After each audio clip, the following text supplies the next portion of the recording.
The conflict in Ukraine, which had been dragging on for months with a succession of offensives and counteroffensives, trenches and drone attacks, entered a decisive and profoundly dangerous phase in the late spring. Until then, the dominant narrative, although brutally real for Ukrainians, was that of a localized war, a conflict that, for the average Russian citizen, remained on a distant plane, a special military operation whose most direct impacts were economic sanctions and international isolation. Russian border cities, such as Belgorod, had already suffered sporadic attacks, but nothing comparable to what was about to happen. The event that would fundamentally alter the nature of this war and, shockingly, bring the reality of the fighting to Russian soil in an unprecedented way was not a new tank battalion or a secret weapon, but a political decision made across the Atlantic. The catalyst was the announcement by the administration of former US President Donald Trump, who had recently returned to the White House, that it would provide Ukraine with the MGM-140 Army Tactical Missile System, or ATACMS, including the long-range variants capable of striking targets up to 300 kilometers away. This decision, debated for over a year under the previous administration, was finally implemented with a swiftness that caught many by surprise, signaling a new and more aggressive phase of American support. The significance of this move cannot be overstated.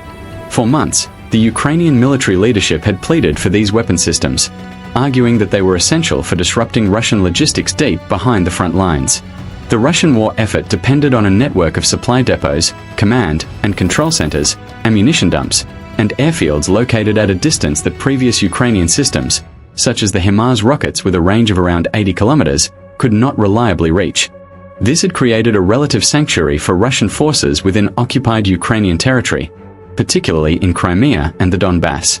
They could assemble troops, store vast quantities of material, and coordinate movements with a degree of impunity, knowing that Ukrainian retaliation would be limited to drone attacks, which, while increasingly effective, lacked the destructive power and psychological impact of a ballistic missile strike.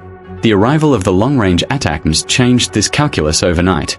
It effectively extended Ukraine's reach, putting every major Russian logistical node in eastern and southern Ukraine at risk. The initial Ukrainian use of these new capabilities was, as expected, precise and devastating.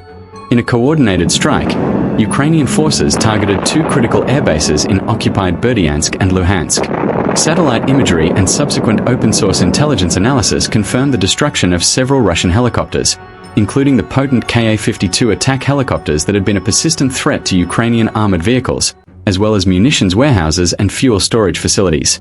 The attacks were a masterclass in operational planning, demonstrating not only the new weapons capability but also the excellent intelligence provided by Western partners. The impact on Russian military operations was immediate and tangible. The loss of these aviation assets degraded Russian close air support capabilities, while the destruction of supplies forced a temporary pause in offensive operations in certain sectors as new logistical chains had to be established. More importantly, it sent a shockwave through the Russian military command. The perceived safety of distance had been obliterated. However, the strategic implications extended far beyond the tactical victories on the battlefield. The Kremlin found itself in a precarious position. For years, its propaganda had meticulously cultivated an image of Russian military invincibility and strategic depth. The war was presented as a manageable, distant affair that was going according to plan, albeit with some difficulties. The successful ATACMS strikes deep into territories Russia claimed to have annexed shattered this narrative. It demonstrated a significant escalation in Western support and a corresponding vulnerability in Russian defenses. The Russian Ministry of Defense was forced to acknowledge the attacks, though it downplayed the losses, a rare admission that spoke to the scale of the damage. The public response from Moscow was predictably furious. Officials denounced the United States for crossing a red line and engaging in a direct proxy war. The rhetoric escalated quickly, with promises of severe consequences that were deliberately vague but ominously threatening. This new reality created a strategic dilemma for the Kremlin. How could it respond in a way that would deter further such attacks without triggering a direct, and potentially catastrophic, confrontation with NATO? Moving critical assets further back was an option, but it would strain logistics even further and acknowledge a tactical defeat. Retaliatory strikes on the decision-making centers in Kyiv were considered, but this risked killing Western personnel and further unifying NATO. Another, more radical option began to gain traction within the Russian security apparatus, a demonstration of resolve so shocking that it would force the West to reconsider its entire strategy of escalation. The idea was to bring the war home to Russia, not in a symbolic way, but in a manner that would make the Russian population feel the direct and terrifying cost of the conflict, thereby creating domestic pressure that could be channeled against the West. The stage was set for a dramatic and dangerous escalation. The long-range missiles had given Ukraine a new arm, but they had also forced the Russian bear into a corner from which it felt it had only one way out. The calculation in Moscow shifted from how to manage a special operation to how to survive a war that was suddenly knocking at its door. The Kremlin's response to the ATACMS strikes was not long in coming, and it was calibrated to achieve maximum psychological impact both domestically and internationally. Within 72 hours of the devastating attacks on the airbases, the Russian state media apparatus shifted into high gear. Prominent talk show hosts, military analysts, and government officials began a coordinated campaign, using a specific and chilling term, terrorist attack. They did not merely frame the Ukrainian strikes as legitimate acts of war against military targets. Instead, they portrayed them as deliberate attacks on peaceful Russian territory, referring to the annexed regions of Ukraine as if they were integral parts of Russia like Moscow or St. Petersburg. This rhetorical framing was crucial. By defining the ATACMS strikes as terrorism, the Kremlin was laying the legal and propagandistic groundwork for a response that would, in its words, be disproportionate and aimed at terrorist decision-making centers. The specific trigger for the escalation, as presented by the Russian government, was an event that remained shrouded in ambiguity. Russian news agencies, citing the Federal Security Service, FSB, reported a massive drone attack on a civilian facility in the city of Rostov-on-Don, a major logistical hub not far from the Ukrainian border. The reports claimed that one of the drones had struck a residential building, resulting in a significant number of civilian casualties, including children. Graphic images of a damaged apartment block and alleged victims were quickly broadcast on all state-controlled channels. The Ukrainian government immediately and vehemently denied any involvement in an attack on a residential building, suggesting it was a provocation staged by Russian special services to justify a pre-planned escalation. Independent open-source investigators noted that the damage shown in the videos was inconsistent with a typical drone strike, and the timeline of events provided by Russian sources contained several inconsistencies. Regardless of the truth, the incident served its purpose perfectly. It created a wave of public outrage in Russia, fueled by non-stop media coverage that demanded vengeance. Using this incident as its casus belli, the Kremlin made a stunning announcement.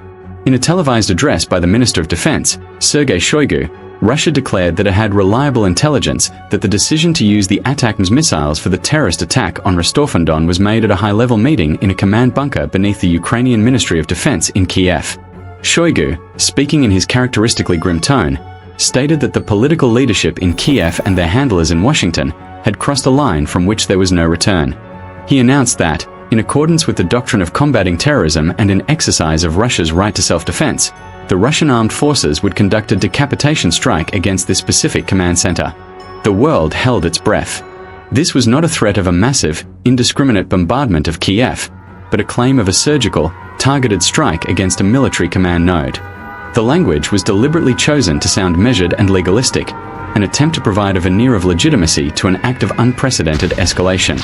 The execution of this strike is where the story takes its most controversial and consequential turn. In the early hours of the following morning, air raid sirens wailed across Kyiv.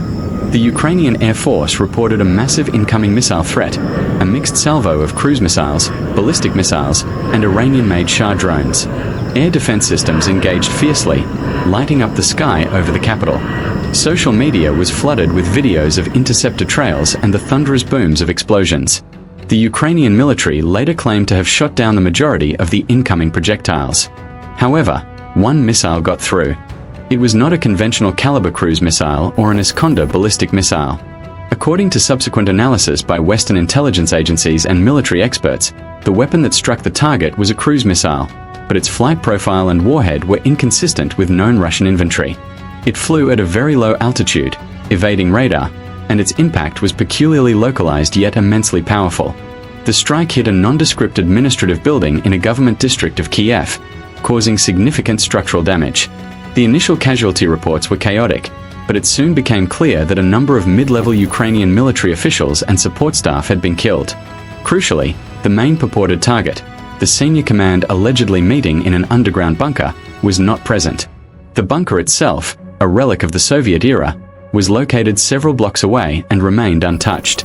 The Russian Ministry of Defense immediately declared the operation a success, claiming to have eliminated the planners of the Rostov terrorist attack, and vowing that any future decisions to use Western weapons against Russia would meet a similar fate. The Ukrainian government, however, presented the strike as a massive failure, a reckless attack on a civilian-adjacent government building that had missed its intended target by a wide margin and had only resulted in the deaths of clerical and logistical personnel. The truth of what exactly was hit and who was the intended target remains a subject of intense debate and conflicting claims. But the nature of the weapon used was about to become the central focus of a global firestorm. In the immediate aftermath of the strike on Kyiv, the primary focus was on the act itself, a direct Russian attack on the heart of the Ukrainian capital's government district. However, over the next 48 hours, a different and far more alarming narrative began to emerge from intelligence circles in Washington, London, and Brussels. The initial data from the strike, collected by NATO's surveillance assets, including RC-135 Rivet joint aircraft and RQ-4 Global Hawk drones patrolling in international airspace over the Black Sea and Poland, was anomalous. The missile's signature, its speed, its radar evading capabilities, and the specific nature of the damage it inflicted did not match the known profiles of any missile in the Russian arsenal. This triggered a deep dive analysis by the Defense Intelligence Agency, DIA, and other allied agencies. The conclusion, which was first reported by the Washington Post citing 3 unnamed US officials, was explosive. The missile used in the attack was not Russian. It was an American-made AGM-158B JASSM-ER, Joint Air-to-Surface Standoff Missile Extended Range. The JASSM-ER is a stealthy, long-range, precision-guided cruise missile designed to be launched from aircraft. It is one of the most advanced weapons in the US inventory, prized for its ability to penetrate sophisticated air defense networks and destroy high-value, heavily defended targets. It is not a weapon that the United States has provided to Ukraine, nor is it a weapon that has ever been known to be in Russian hands. The revelation was a political earthquake. How did a Russian-launched, American-made stealth cruise missile end up striking a building in Kyiv? The implications were dizzying and terrifying. The Trump administration was caught off guard. Initially, officials refused to comment, citing the sensitivity of the intelligence. But as the story gained traction globally, the White House was forced to respond. In a hastily arranged press briefing, the National Security Advisor was confronted with the reports. Her response was a masterpiece of careful wording that did little to quell the panic. She did not explicitly confirm that the missile was a JASSM-ER, but she acknowledged that US intelligence had high confidence that a weapon system of Western origin was used in the strike. She stated that an urgent and comprehensive investigation was underway to determine the provenance of the weapon. This was the bomb that the title alluded to, not an explosive device, but the shattering revelation that an American weapon had been used by Russia to attack Ukraine. The political and strategic fallout was instantaneous. Theories began to swirl in the global media and among policy analysts. The first and most alarming theory was that Russia had somehow captured a shipment of JASSMs destined for Ukraine. This was quickly dismissed as virtually impossible. The JASSM is an air-launched missile, integrated specifically onto platforms like the B-52, B-1, B-2, and F-15E aircraft. It is not a system that the US had ever considered sending to Ukraine, as they lack the aircraft to launch it. Its transfer would represent a quantum leap in escalation that no administration would have undertaken lightly. The second theory was that Russia had reverse-engineered the missile. This was also deemed implausible. The JASSM stealth technology and advanced guidance systems are among the most closely guarded secrets of the US military. Successfully replicating it would require years of access to the intact weapon and its components. A third, more sinister theory gained traction. The missile had been provided to Russia by a third party. All eyes turned to Iran and North Korea, both of which have deep military ties with Moscow and advanced missile programs of their own. However, neither country was known to possess a direct analog to the JASSM-ER. Its combination of range, stealth, and precision is unique to American design. This left a fourth, and from a geopolitical standpoint, the most destabilizing possibility, that the missile had not been provided intentionally, but had been lost or stolen. Had a US aircraft carrying these missiles crashed in a contested area? Had there been a catastrophic security failure at a storage site in a NATO country? The absence of a clear answer created a vacuum filled with speculation and fear. The incident was no longer just a Russian attack on Ukraine. It had morphed into a direct challenge to American military technological superiority and a severe breach of security. Trust between the US and its allies, particularly those in Eastern Europe who felt directly threatened, began to fray. The foundational principle of NATO, collective defense, was suddenly being tested in a completely novel and unnerving way. The confirmation, albeit unofficial, that a US-made missile had been used in a Russian attack sent shockwaves through the international community and triggered a frantic diplomatic crisis. The first and most urgent calls came from Kyiv. President Zelensky, in an emotional address, did not mince words. He labeled the event a catastrophic failure of Western security and an act of betrayal. He demanded a full and transparent investigation from the United States, asking how a weapon designed to protect democracy could be turned against it. His rhetoric was sharp, reflecting the profound sense of vulnerability that now gripped Ukraine. If Russia had a supply of advanced American missiles, no city, no command center, and no leader in Ukraine was safe. The very foundation of Western support, providing technological and military advantage, seemed to have been inverted. In Moscow, the reaction was a mixture of denial and triumphant gloating. Official spokespersons dismissed the reports as Western propaganda, a desperate attempt to distract from the success of their precision strike on the terrorist command center in Kyiv. However, on state-controlled television, a different tone prevailed. Military analysts and propagandists gleefully speculated about the source of the missile, suggesting that it was a signal from patriotic elements within the US military or that it proved Russia's ability to acquire any technology it needed. They framed it as a demonstration of Russian ingenuity and power, a humiliating blow to American prestige. This narrative was designed for domestic consumption, reinforcing the idea that Russia was winning the wider technological and intelligence war against the West.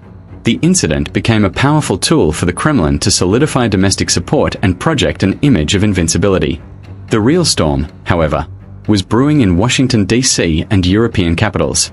Capitol Hill descended into chaos. Legislators from both parties demanded answers from the Trump administration. Hawks from the Republican Party saw it as a massive intelligence failure and a sign of American weakness, demanding immediate and severe retaliation against Russia. More isolationist-leaning members of Trump's own party used it as an argument against further military aid to Ukraine, claiming it was proof that advanced weapons would inevitably end up in the wrong hands. Democratic leaders accused the administration of negligence and a dangerous lack of strategic control. Hearings were scheduled, and calls for a special committee to investigate the loss of a strategic asset were made. The administration was under siege from all sides. Across the Atlantic, the mood was one of deep alarm. NATO headquarters in Brussels went into emergency session. The core of the alliance's strength is the predictability and security of its members' arsenals. The possibility that a top-tier American weapon could be used by an adversary against a partner nation struck at the heart of that security. Urgent, high-level communications were initiated between the Pentagon and its NATO counterparts. Allies demanded to know what had happened, what the risk was of more such missiles being in Russian hands, and what contingency plans were in place. The credibility of the United States as a reliable security guarantor was suddenly on the line. Eastern flank nations like Poland, Romania, and the Baltic states, who host advanced US military systems, were particularly nervous. If Russia could acquire and use a JASSM, what was to stop it from using one against a NATO target, potentially triggering Article 5? The calculus of deterrence had been fundamentally altered. Amidst this diplomatic firestorm, the investigation by US intelligence agencies was proceeding at a breakneck pace. Analysts pored over every piece of data, satellite imagery from the days and weeks leading up to the attack, signals intelligence intercepts, and human intelligence reports. The focus was on tracing the missile's path not just from its launch point, but backwards through its entire logistical chain. How did it get from a US arsenal to a Russian launch platform? The initial suspicion of a third-party transfer began to wane, as no credible evidence emerged of a transaction between Russia and another state involving such a specific weapon. The theory of a crash or theft also